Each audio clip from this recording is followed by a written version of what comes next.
Hello guys, सबसे पहले आप सभी को मेरा प्यार भरा नमस्कार। मैं भावना स्वागत करती हूँ आपका अपने यूट्यूब चैनल पे। तो गाइस, कैसे हैं आप लोग? मैं ठीक हूँ, आशा करती हूँ आप भी सही होंगे। तो आज के ब्लॉग की स्टार्टिंग हो गई है दिन से, और जैसे कि देखिए मैं आज हो गई हूँ रेडी, पिछड़ा विछड़ा पहन के। तो कुछ स्पेशल दिन है आज, तो देखते हैं कि क्या लगी। ये देखिए, और बाकी यहाँ पर ईशान दिख रहा है टीवी। इस तरीके से है हमारा आज का लुक। ये देखिए,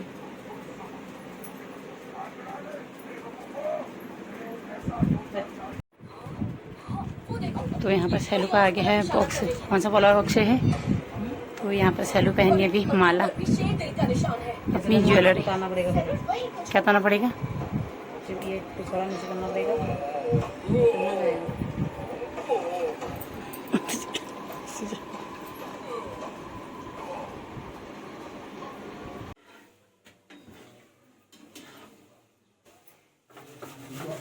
तो गाइस, यहाँ पे हमारा बनने लगे है भगवान का वो बना रहे हैं हम के मोदक, जो कि है गणेश जी का प्रसाद। और इसके अलावा हम बना रहे हैं रोट।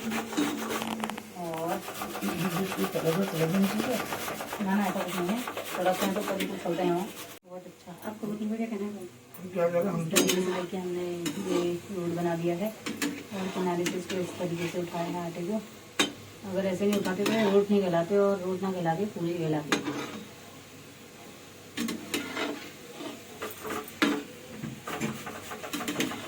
हो गया।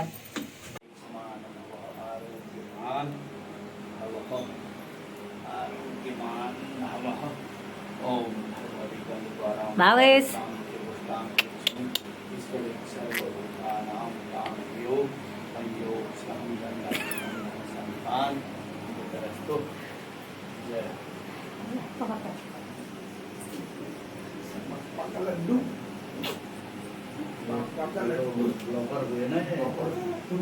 क्या है आपको जिन मैंने अभी आपको बताया ना, देखो सब कुछ मैं सामने कह रहा हूँ, सब कुछ पैसा भी नहीं है। और तावत जीवत बालकाओ आई समान भव आरोग्यमान भव। चाचा जी को भी बुलाइए। चार भुजाधारी मस्तक सिंदूर सोहे मूसे की सवारी, मस्तक सिंदूर सोहे मूसे की सवारी।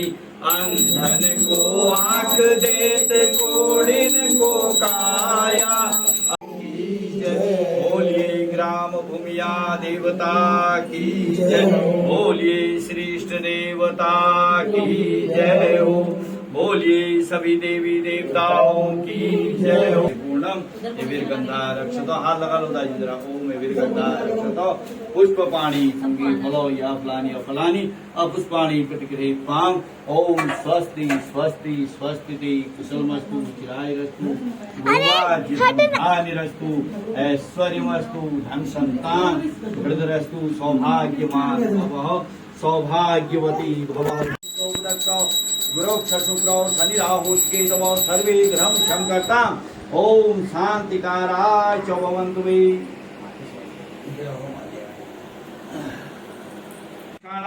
सद्वृत्तो विशेषतो कलियुगे भूतले इति श्री कंदे रेखांडम श्री सत्यनारायण व्रत कथा प्रथमो अध्याय। बोलिए सत्यनारायण भगवान की जय। भज मन नारायण नारायण नारायण, भज मन नारायण नारायण नारायण। श्रीमान कह रहे हैं कि हे वैष्णवों,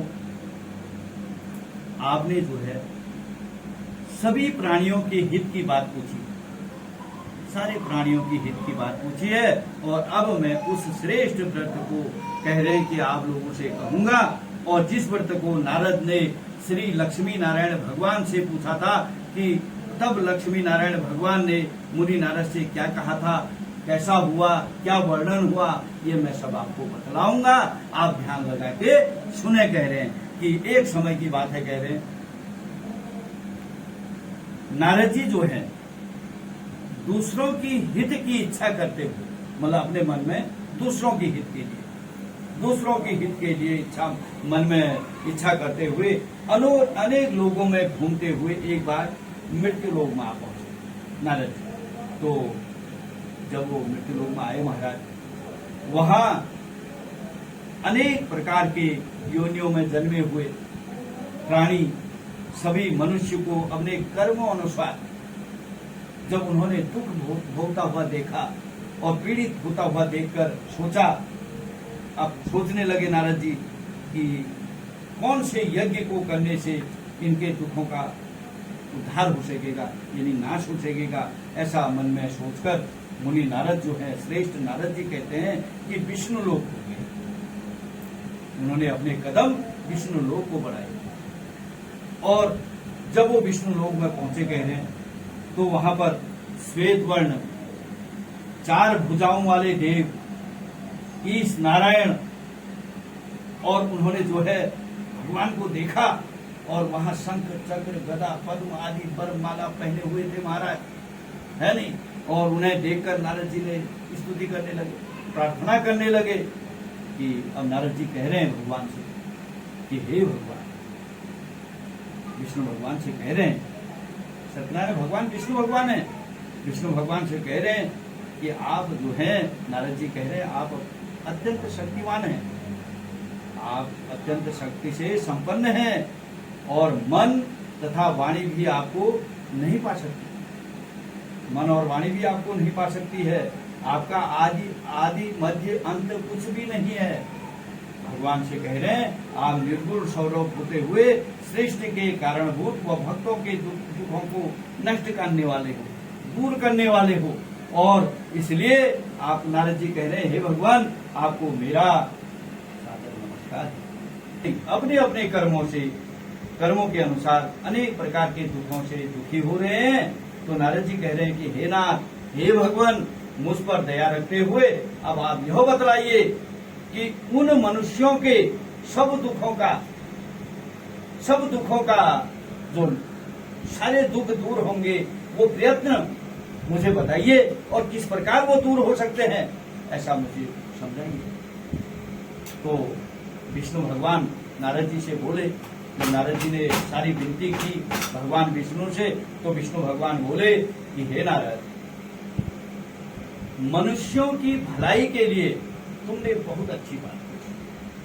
भगवान विष्णु कह रहे हैं आपने बहुत अच्छी बात पूछी है मनुष्यों की भलाई के लिए, और जिस काम के करने से मनुष्य मोह से छूट जाता है, और मैं आपको वह कथा सुनाता हूँ। आप सुनो। कह रहे हैं पढ़ाने वाला महाराज, सौभाग्य तथा संतान को देने वाला, सौभाग्य और संतान को देने वाला, और सारे स्थानों में विजयी बनाने वाला है, और भक्ति और श्रद्धा के साथ किसी भी दिन यदि हो सके तो पूर्णमासी की, जैसे आज गुरु पूर्णिमा जो है वो आषाढ़ शुक्ल पक्ष की पूर्णमासी है, तो उस दिन संध्या के समय सत्यनारायण भगवान जी की पूजा करनी चाहिए, ब्राह्मणों को दान दें, लिखा है उसमें, हाँ, और ब्राह्मणों को भोजन भी कराएं। तो इसलिए आपने कुछ न कुछ मुझे आज जरूर खिलाना, क्यों बनोरा जी? हाँ, हमारे यहाँ 7 अध्याय नहीं है, 5 का ही प्रचलन है, जो चलते आ रहे हैं, जो हमेशा बुजुर्गों से ही चलते आ रहे हैं, मतलब आज नहीं पहले से। तो दूसरा अध्याय कह रहे हैं, भगवान कह रहे हैं कि सूत जी बोले, सूत जी कह रहे हैं कि हे ऋषियों, जिन्होंने पहले समय में इस व्रत को किया है, अब मैं तुम्हें उनका इतिहास बतलाता हूँ। जिन्होंने पहले समय में इस व्रत को किया है, उनका इतिहास मैं आपको बतलाता हूँ, कह रहे हैं सूत जी, और आप ध्यान से श्रवण करेंगे, ध्यान से सुने। कह रहे हैं कि सुंदर काशीपुरी एक नगरी थी। उस नगरी में एक अत्यंत गरीब ब्राह्मण निवास करता था, अत्यंत गरीब निवास ब्राह्मण जो है रहता था। अब महाराज, वो भूख और प्यास बेचने में जो भी धन मुझे मिलेगा, मैं उसी से भगवान सत्यनारायण देव का उत्तम व्रत को करूंगा। ऐसा मन में निश्चय किया।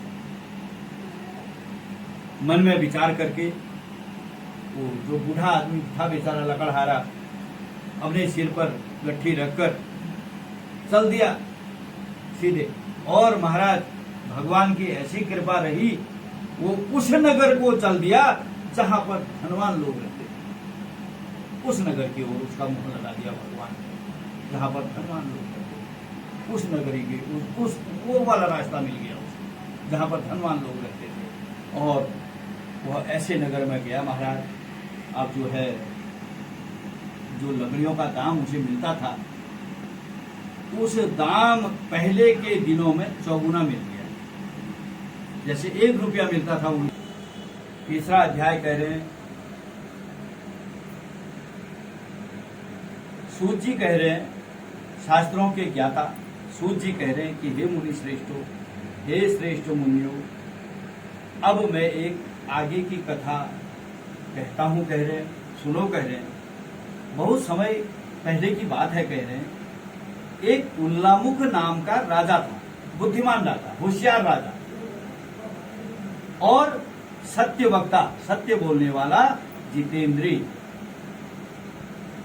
था। प्रतिदिन हमेशा रोज देव स्थानों में जाता था, देवताओं के स्थानों में जाता था, गरीबों को धन देकर उनके कष्टों को दूर करता था। तो महाराज जो राजा की पत्नी थी, वो कमल के समान, कमल के फूल के समान मुख वाली थी और सती साध्वी थी। एक दिन की बात है, कहते हैं, राजा और रानी जो है भद्रशिला नदी के तट पर, भद्रशिला नदी के तट पर उन दोनों ने जो है एक नदी के तट पर भगवान सत्यनारायण का व्रत कर, यानी महाराज सो के जपो चाहे राम राम, दिल में राम राम होना, राम नाम होना ही चाहिए, राम ना। तो इसलिए कहीं लीलावती ने जो अब पत्नी ने जो है मीठे वचनों से, मीठे शब्दों में अपने पति से कहा कि आपने जो संकल्प किया था वो अब पूरा हो चुका है, और आप जो हैं भगवान का व्रत करें, आपका संकल्प पूरा हो गया है, और अब जो है उस व्रत को करें। साधु ही था महाराज, होता ही है, हो जाता है कभी कभी। तो साधु ने कहा अपनी पत्नी से, मैं जो है भूला नहीं हूं, इस व्रत को भूला नहीं हूं, मैं धन लौटा दिया, दुगुना धन लौटा दिया और विदा किया उनको। उनका चाहो अब तुम्हें कोई डर नहीं, तुम निर्दोष थे, ये मुझे भी ज्ञान नहीं था, ये मेरे सिपाहियों को भी ज्ञान नहीं था, इसलिए अब आप जाओ, आपको कोई डर नहीं है। और दोनों वैश्य जो हैं अपने घर को निकल पड़े। वैश्यों को विदा किया था, मंगलाचार करके, मंगलाचरण करके अपनी यात्रा को आरंभ किया और अपने नगर को चले, अपने नगर को चले साधु। उनकी अब परीक्षा होती है, हमारा इंटरव्यू बनी जाऊं ना। तो जब वो थोड़ी दूर निकलने पर भगवान विष्णु जो है, सत्यनारायण भगवान जो है, वेशधारी श्री सत्यनारायण भगवान एक जगह पर बैठे हुए। जब वो अपनी यात्रा आरंभ की, उन्होंने गए वो एक जगह पर बैठ गए। उन्होंने कहा एक बार फिर इनका जरा इंटरव्यू लिया जाए थोड़ा और, ये कैसे हैं, इनमें कितना घमंड है, कैसा है, क्या है, इनसे और जानकारी ली जाए। तो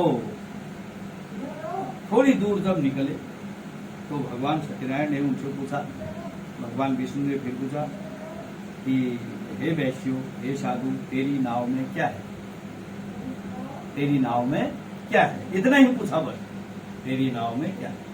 अब कहते हैं कि अभिमानी था थोड़ा, वणिक पुत्र जो थे थोड़ा अभिमानी थे, वो वैश्य वो थे ही पहले ही। तो वो हंसता हुआ बोला, साधु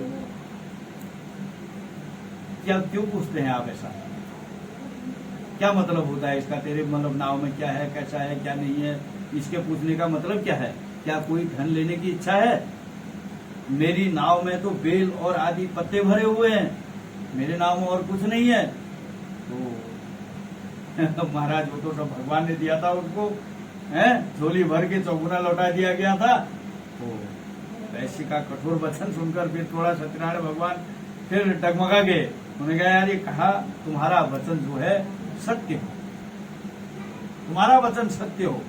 और ऐसा कर कर वहां से भगवान चले गए। अब जब कुछ आगे चली, नाव चलती हुई आगे गई, तो भगवान जो है आगे जाकर एक किनारे को बैठ गए। भगवान की महिमा को कोई नहीं जानता, वो एक किनारे को बैठ गए।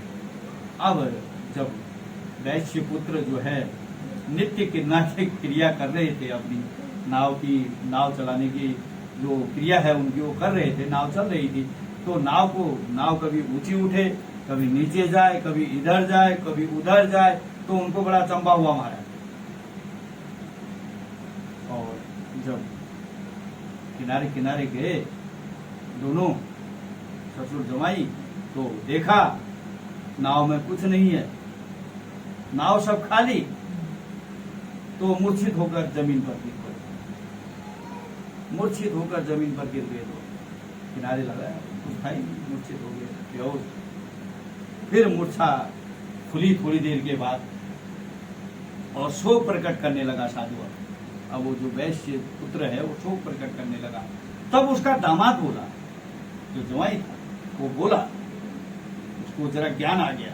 उसने कहा आप शोक न करें, यह भगवान घंटी का श्राप है, जरूरी है, और तो उनकी शरण में हमें चलना चाहिए, और उनकी शरण में जाना चाहिए, भगवान की शरण में जाना चाहिए, और तभी हमारी मनोकामना जो है पूर्ण हो, पूरी हो। एक समय की बात है, कहते हैं वह राजा वन में जाकर, जंगल में जाकर वन्य जीवों को मारकर एक बड़ के पेड़ के नीचे आया। बड़ का पेड़ था, उसके नीचे आया, और जब वो नीचे पहुंचा तो वहां पर जो है ग्वाले जो होते हैं, गाय बच्चों के ग्वाले, वो जो है भक्ति भाव से भगवान का पूजन कर रहे थे। तो वहां पहुंच गया वो राजा। अब वो तो बंधु बांधव अपने बंधु बांधवों के साथ सत्यनारायण भगवान का पूजन कर रहे थे। वहां वो राजा गया और उसने देखा। तब राजा, वो जो राजा था बड़ा अभिमानी था कहते हैं, और अभिमान से वह वहां पर नहीं गया। बड़ के पेड़ के नीचे गया जरूर, जहां पर पूजा हो रही थी वहां पर नहीं गया, और नहीं भगवान को नमस्कार किया, न कुछ किया। तब ग्वालों ने, जो ग्वाले थे महाराज, उन्होंने वो जो प्रसाद है उसके आगे भी रखा, वो राजा के आगे रखा। उन्होंने कहा आप ये प्रसाद को ग्रहण कीजिए। तो प्रसाद को त्याग कर वो जो है राजा ने प्रसाद त्याग दिया, और त्याग कर एक सुंदर नगरी को चला गया। ये जो है सत्यदेव ने ही किया, और तब वह विश्वास कर उसी स्थान पर वापस आया जहां पर वो ग्वाले जो हैं भगवान का पूजा कर रहे थे। उसी स्थान पर वापस आया और ग्वालों के समीप गया। तब जो है विधि पूर्वक पूजन भी किया वहां पर, और प्रसाद खाया। तब श्री सत्यनारायण भगवान की कृपा से जो है वह जो है पहले के समान, आना होगा डमरू वाले बाबा, तुमको आना होगा, डम डम डमरू बजाना होगा, डम डम डमरू बजाना होगा।